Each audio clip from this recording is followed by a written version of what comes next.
You now live in a world where all of our media is distributed by giant platforms, where Elon put his thumb on the algorithm as hard as he could on Twitter.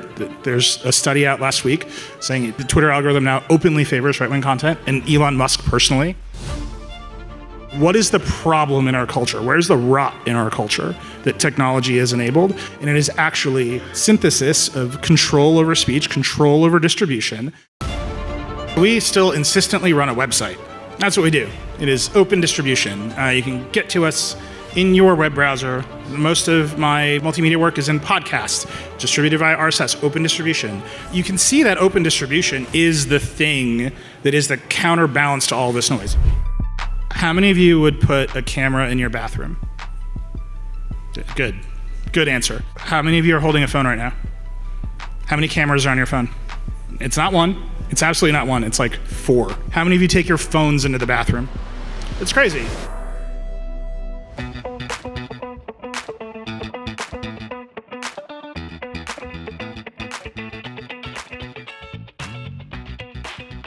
Nilay and I have known each other for probably 20 years, and we've been talking about a lot of these issues, probably for about 20 years. So the landscape, I just kind of want to dive in on this. The landscape has obviously changed so dramatically, but you and I both come from a place where we care a lot about the First Amendment. We care a lot about freedom of speech. And I think we came to this work, both of us, I don't want to speak for you, so interrupt me if I'm wrong, really seeing the internet as, creating a space for more information to more people. We were both like young and geeky and excited about that. Where are we now? What happened? Oh boy. Well, if I have one message for this group of people, it's that if you don't know who your company's First Amendment counsel is, or your defamation counsel, and you've never bought them a cookie, go do that. Do it right now. Like, the overwhelming threat to the First Amendment and freedom of speech that the Trump administration and Brendan Carr at the FCC and Elon running Starlink represents it's almost impossible to quantify. I'm being dead serious. Thank you for clapping. And so Julie and I know each other because, 20 years ago I started writing about net neutrality, and Julie was at the EFF. Net neutrality, right, is a very simple concept. It's like Comcast can't throttle content on the internet. It can't favor some service over another one. It can't put data caps on NBC and it can't put data caps on Netflix and let NBC go through. Okay, that's fine, right? I think we all understand that. Well, you now live in a world where all of our media is distributed by giant platforms, where Elon put his thumb on the algorithm as hard as he could on Twitter. There's a study out last week saying the Twitter algorithm now openly favors right-wing content, and Elon Musk personally, which I think all of us can see. Meta just took all that content off of Threads. So the edge providers, the platform providers that distribute media, are now actively making decisions, political decisions, and there's not really net neutrality at the network level, right? So that can go away too. And then Brendan Carr, the presumptive chairman of the FCC, his idea for how we'll bring internet access to rural America is Starlink, which is owned by Elon Musk.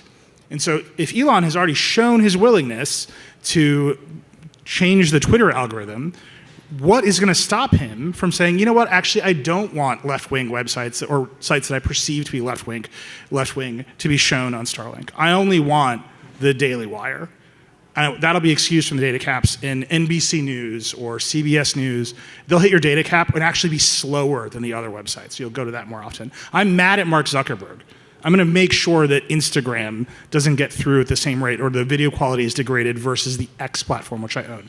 There's just not a regulatory barrier between the network and the platforms that distribute the content and actual free speech. That is totally collapsed and it's gone away. On top of that, I don't mean to just keep ranting, Julia, but Julie was like, I'm going to cue you up. On top of that, they keep making noises about suing journalists all day, every day. Trump, I think 2 days ago, was like, Ann Selzer should be investigated for her bad poll. She was investigated. People voted and she was wrong. That's the investigation. That's the accountability that free speech demands. And instead you have the President of the United States ranting about investigating some pollster. That's just a light example. So I look at the landscape of tech, which we cover. I run what is effectively a punk rock magazine about cell phones. We get to just say it out loud, right? That's fine. It's a culture magazine. And I say, what is the problem in our culture? Where's the rot in our culture that technology has enabled, and it is actually synthesis of control over speech, control over distribution, and now the government's interests. And those government's interests are deeply messed up. Elon is not elected, but he has interests.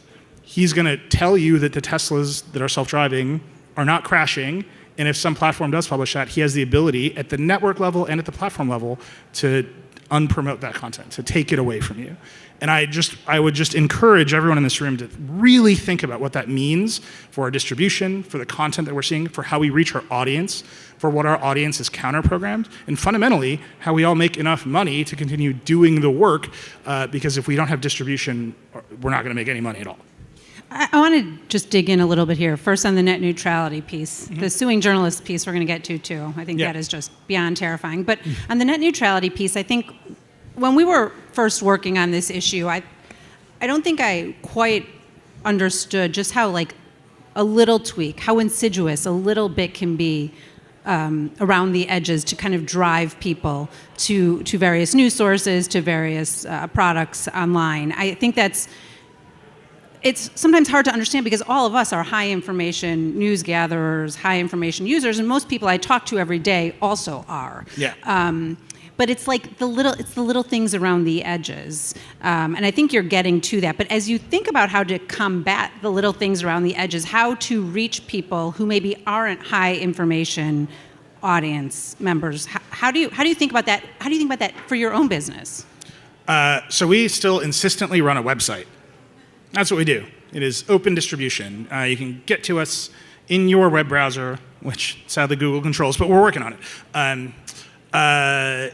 We are distributed via RSS. Most of my multimedia work is in podcasts, distributed via RSS, open distribution. You can see that open distribution is the thing that is the counterbalance to all this noise. If you go back to that net neutrality fight 15 years ago, who was the main character? It was Alexis Ohanian. What was he saying over and over and over again? I don't want my website to be throttled. What has really happened to the media in general is we've accepted the business models of closed platforms.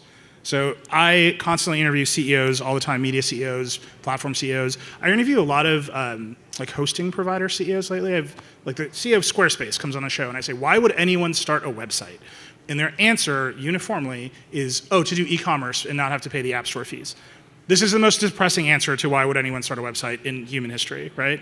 We all started websites back in the day to reach an audience, to put up what we wanted, to build new kinds of media properties. I founded The Verge with 12 of my friends, and we wanted a thing that was ours, that we could run our way. Now kids are starting media properties. They're doing it on YouTube, they're doing it on Instagram, they're doing it on TikTok, and they are building the properties that the platforms want.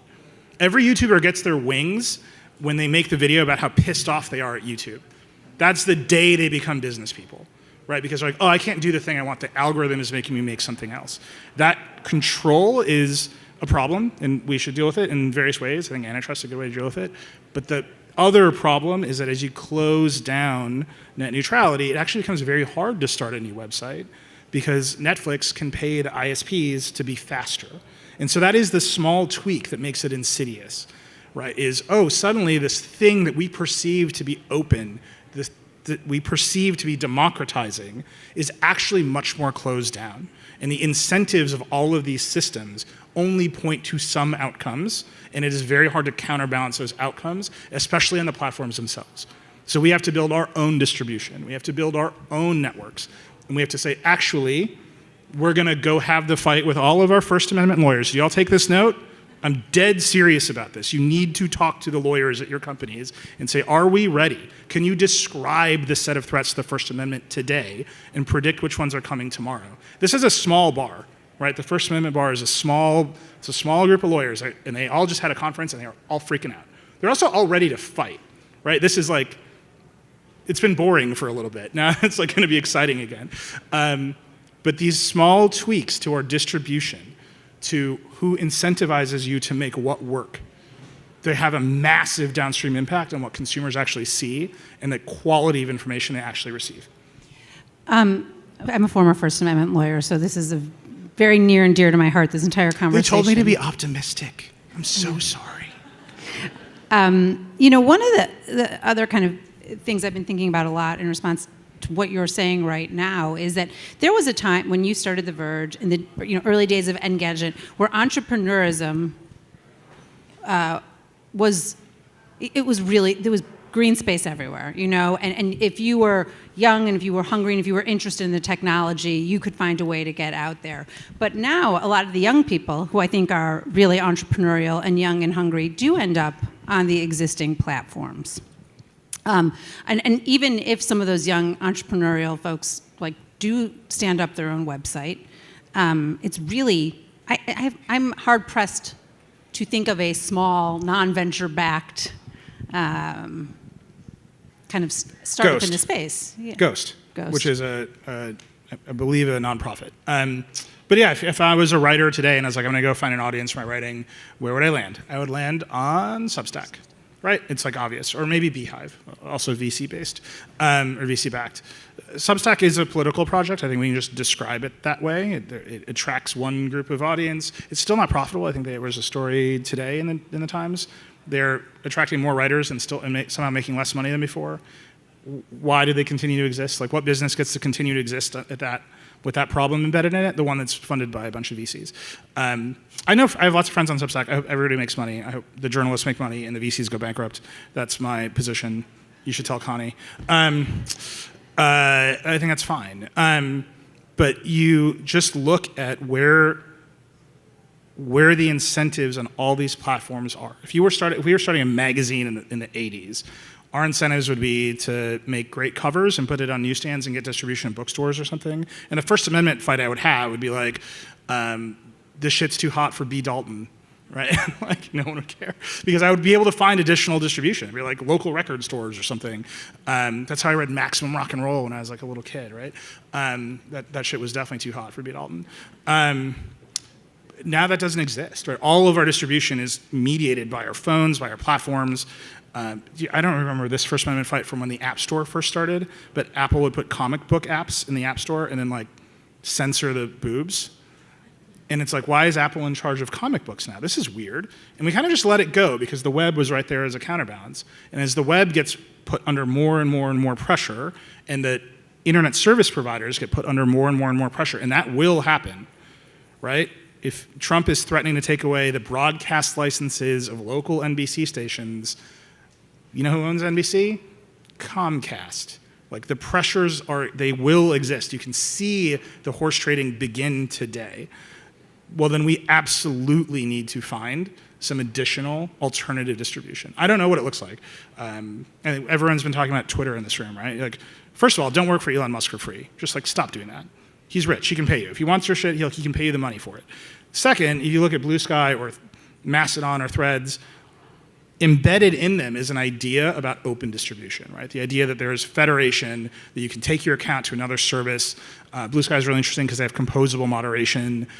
Their monetization strategy overall is to sell you algorithms or different kinds of feeds, not to sell you advertising. There's something there. There's the seed of something there that is bigger than giant platform companies selling advertising.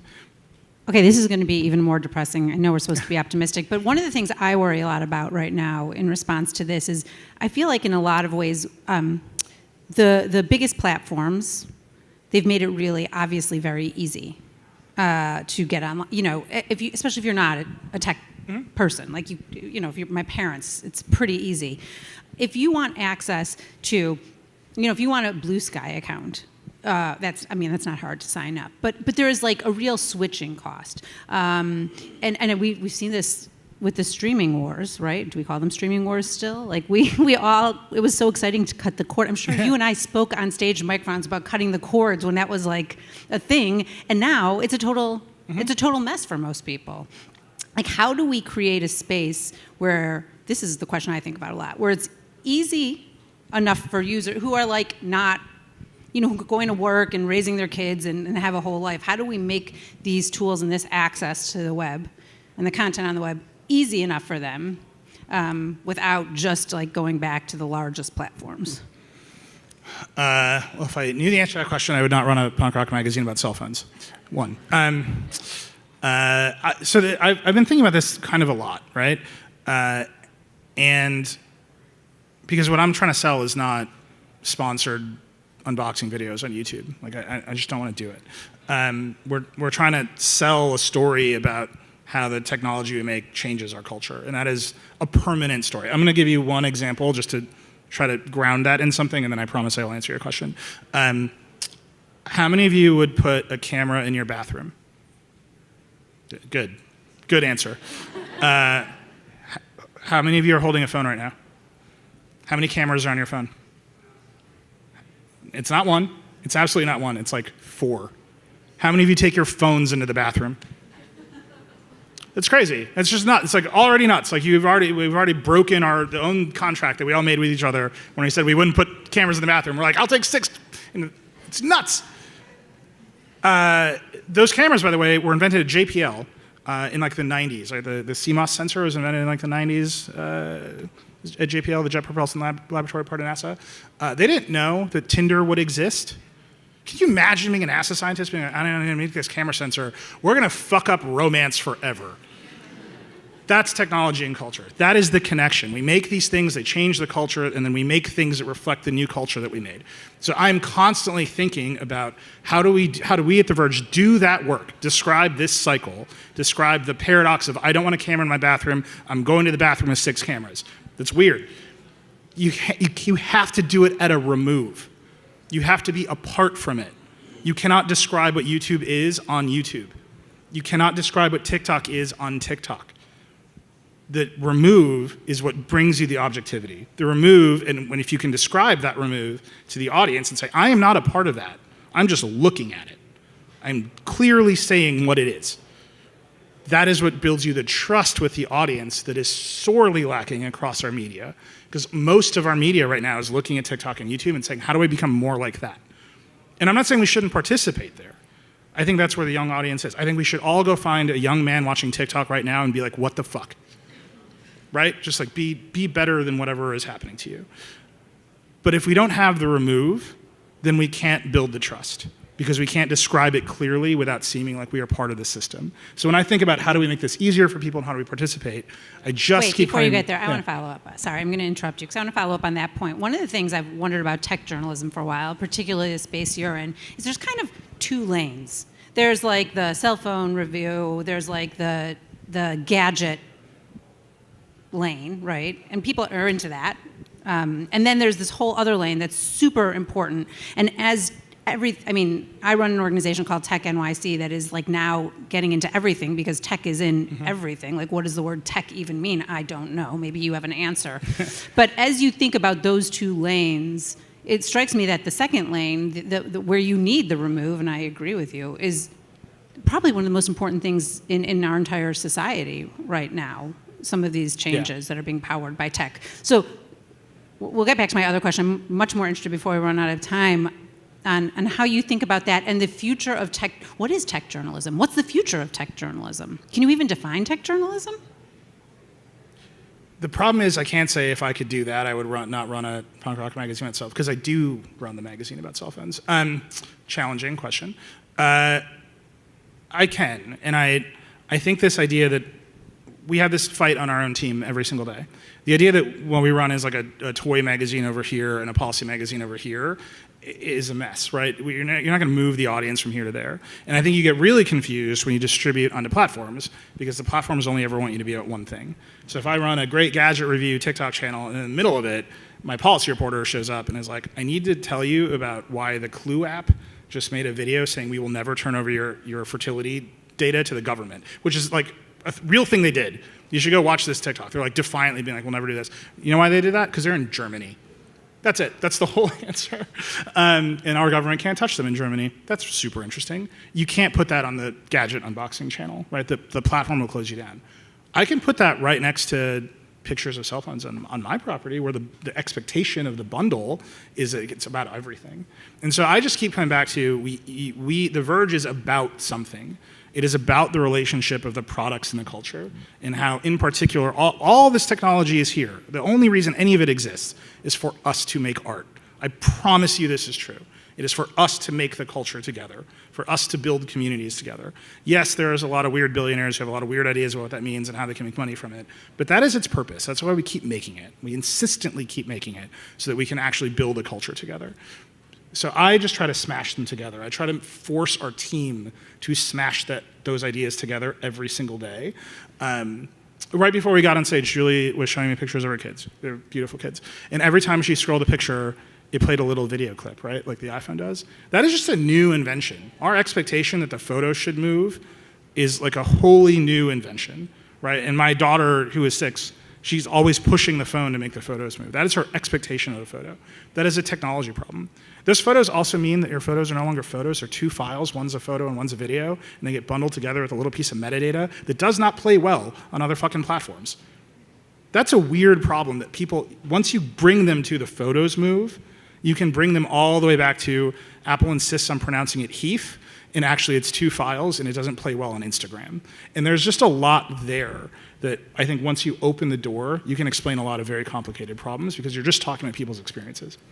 This is actually, we have 17 seconds left, but I just want to say one thing I want to talk for a second about the live photos. I think that, and we are going to end on an optimistic note because I'm a rule follower. Yeah. We're both good Midwestern kids. That the technology for so many of us still feels like magic, and I hope it always feels like magic. Like, it is awesome that the photos do that. It would be better if they did it on more platforms, but it's really, really cool. And that, I think, is why a lot of us, I think I can speak for you here, but tell me if I'm wrong, I think that's what originally got us to this work, that it was really, really cool. And I think it's on all of us, to continue to push the culture, thinking about the technology in the right way. And I cannot think of a time in my adult life when it has been more important than it is right now. So I'm grateful for you for doing the hard work, and I'll be yelling at you in the background. 2 things. 1, use the technology to make art. And 2, call your fucking lawyers. I'm dead serious. Thank you. Thank you.